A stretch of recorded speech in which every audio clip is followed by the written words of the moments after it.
Hey guys, so there can be a lot of reasons why the Galaxy S8 Plus is better than the iPhone 7 Plus, but in this video, I'm going to be talking about 10 of the most main reasons why I think the Galaxy S8 Plus is better than the iPhone 7 Plus. And before I jump to the reason number one, I would like to say that I've been using the iPhone 7 Plus for the past 4 or 5 months, and I've been using the S8 and the S8 Plus for about 3 to 4 weeks now. It's gonna be almost a month.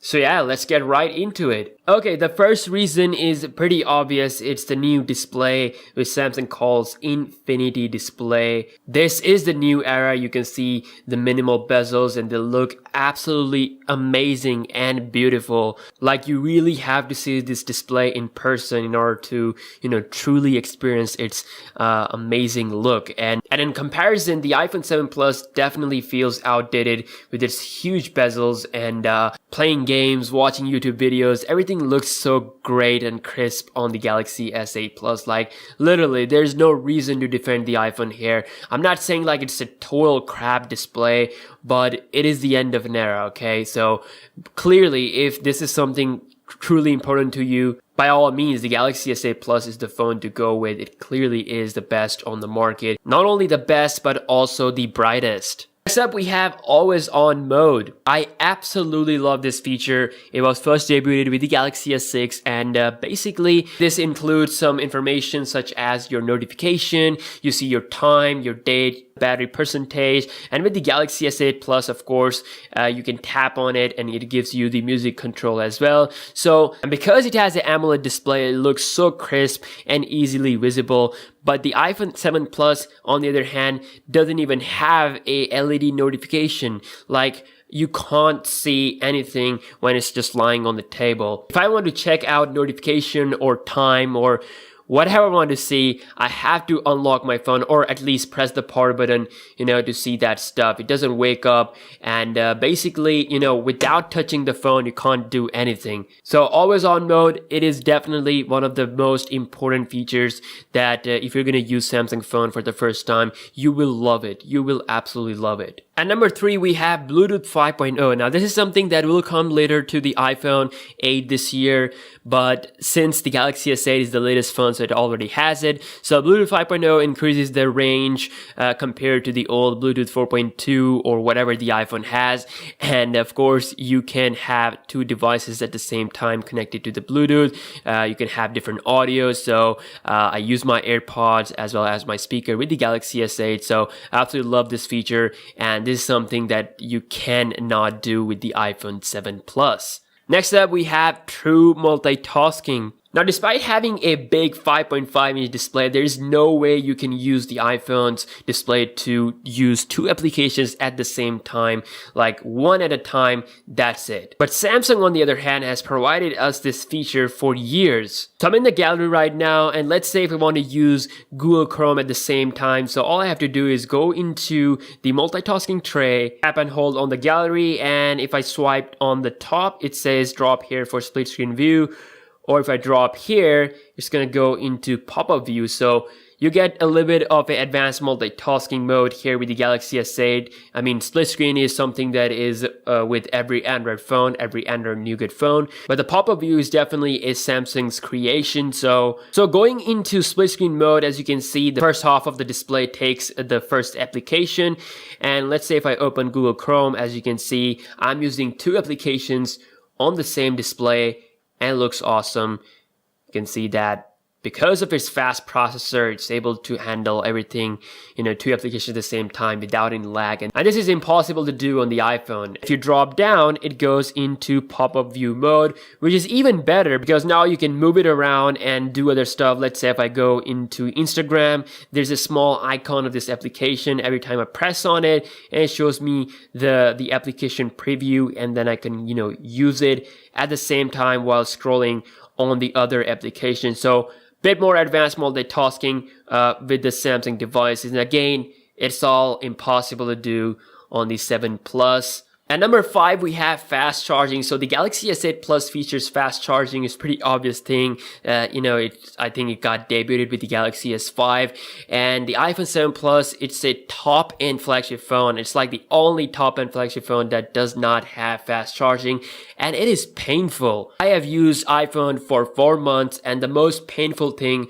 was waiting for this phone to charge up. It takes like 2 hours plus time. I've actually done a battery charging speed test between these two phones. I'll leave a link down below in the description box. But short story, the Galaxy S8 Plus charges up almost 1 hour and 20 minute plus time compared to the iPhone 7 Plus. And literally, they say time is money. So if you want your phone to charge up faster, and if you're lazy like me and you're not charging the phones all the time and you're not home all the time, you're traveling a lot, then the Galaxy S8 Plus would absolutely be a savior for you. Number 6, we have better battery life. Now, I've done a battery drain test. I'll leave the link down below for that video as well. And basically, the Galaxy S8 Plus is like 40% better in battery life compared to the iPhone 7 Plus. I tested both phones on 4 stages. I used Instagram for 1 hour, and then I used YouTube for 2 hours. Then I played Asphalt 8 for like 1 hour, and then I recorded a 4K video.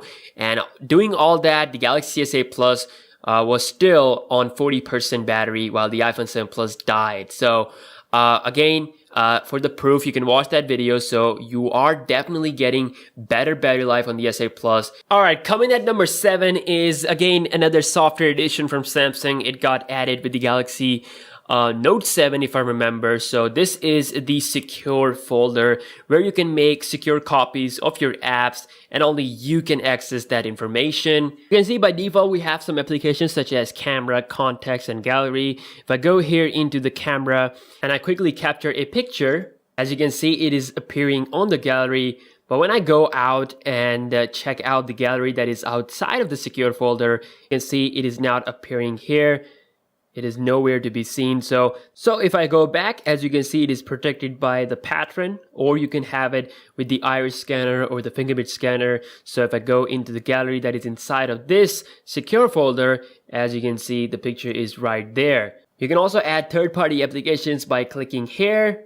As you can see, I have a full list of my apps, and if I, let's say, add Instagram, if I launch it, as you can see, it shows me the login page, even though I have an account signed in, which is, the app outside of the secure folder. So again, multiple copy. This will allow me to sign in my second account or my private account or account that I don't want to keep public. So coming at number 8 is the theme engine. Now, I'm not into that much of heavy customizing. As you can see, I'm having the default wallpaper and default Samsung launcher and things running on my Galaxy S8 Plus, but it gets boring. So what Samsung has done here is that they provide you with the theme engine. So as you can see here, this basically gives us great set of wallpapers, great set of themes. So currently I've applied this theme. It changes the look of the quick setting area or notification area, the look of your main settings, the look of your nav bar keys, the look of your messaging application. So on the other hand, the only customization that you can do on the iPhone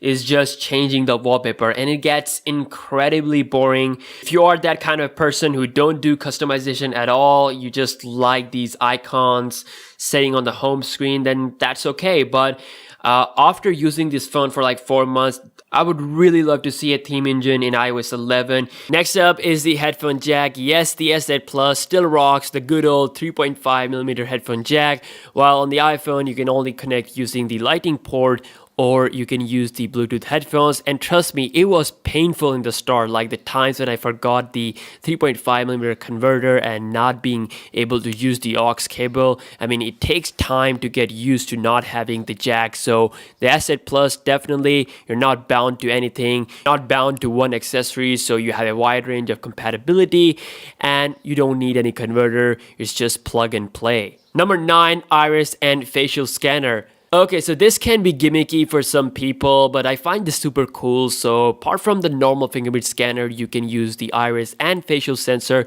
to unlock the phone. And on the other hand, the iPhone just has only one sensor security, which is the Touch ID sensor. And number 10, micro SD card slot. Now, this is something that makes the Galaxy S8 truly a complete phone. Apart from the base 64GB storage that you get with the S8, you can add a SD card up to 256GB, while on the iPhone, you're just stuck with the default storage option, and not a lot of people can afford to pay extra for the 128 or 256GB models. So this will make Samsung stand out compared to the iPhone and the Pixel this year, because both of them won't be featuring the SD card slot. So yeah, these were the main 10 reasons why I would pick the Galaxy S8 Plus over the iPhone 7 Plus. I hope you guys have enjoyed this video. Let me know what your thoughts in the comment section below, and I'll see you guys later.